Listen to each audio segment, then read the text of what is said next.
one time, I think it was Numia or Fiji, but some of those Pacific islands.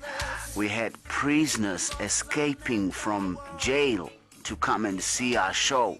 This is the story of Lucky Dube, arguably one of the greatest reggae musicians of all time. He was a South African superstar reggae musician and Rastafarian. He is popular for his songs which mainly center around love and humanity, and recorded 22 albums in Zulu, English, and Afrikaans in a 25-year period. Born on 3 August 1964 in Ermelo, South Africa, Lucky Dube was South Africa's biggest-selling reggae artist.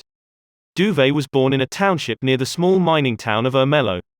He was named Lucky because he was considered fortunate to have survived ill health as a child. He started his career as a traditional musician in 1979 and switched to reggae in 1984, recording more than 20 albums and winning numerous awards. Dube strictly refused to smoke marijuana, drink alcohol or using any other drug to be a good example for his children and the youth. He was a peaceful protest against racial discrimination, war, and crime. The singer recorded more than 20 albums and had shared a stage with Sinead O'Connor, Peter Gabriel and Sting.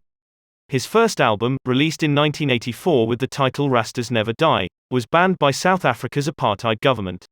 Would listen carefully to what you're saying, and then they would stop the tape and say, no, you can't say that. And I said, why? No, you can't say that, because one, the record won't be played on the radio, and two, the government won't be happy, and it will get into trouble and all of that. On the 18th of October 2007, Lucky Dube was killed by armed robbers in Johannesburg, shortly after dropping 2 of his 7 children off at their uncle's house. According to reports, Lucky was shot dead by armed robbers after dropping off 2 of his 3 children at an uncle's house. Dube was driving his Chrysler 300C, which the assailants were after. Police reports suggest he was shot dead by carjackers who did not recognize him and believed that he was a Nigerian. About an hour after they pumped 2 bullets into Lucky Dube, the alleged killers returned to where the reggae superstar lay dead to see if any of the bystanders recognized them. The murder was carried out by 2 or 3 youths who apparently gave no warning or demands. Gunmen shot the South African reggae star Lucky Dube in front of his son and daughter, then he tried to drive away. It is believed, Dube took the bullet and yet drove off till he got exhausted and crashes the cars on a tree in a roadside. His son got out of the car and ran for help.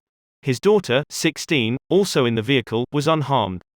People attend a memorial for the reggae star in the tiny community of Milingimbi in northeast Arnhem Land in 2007. 5 men were arrested in connection with the murder.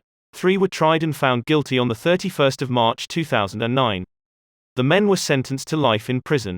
The killers attempted to escape from prison, but they are currently confined to the most notorious prison in South Africa with no possibility of parole. Outrage over Dube's murder led to widespread calls for reinstatement of the death penalty in a country. South Africa is considered the murder capital of the world, with 20,000 murders each year.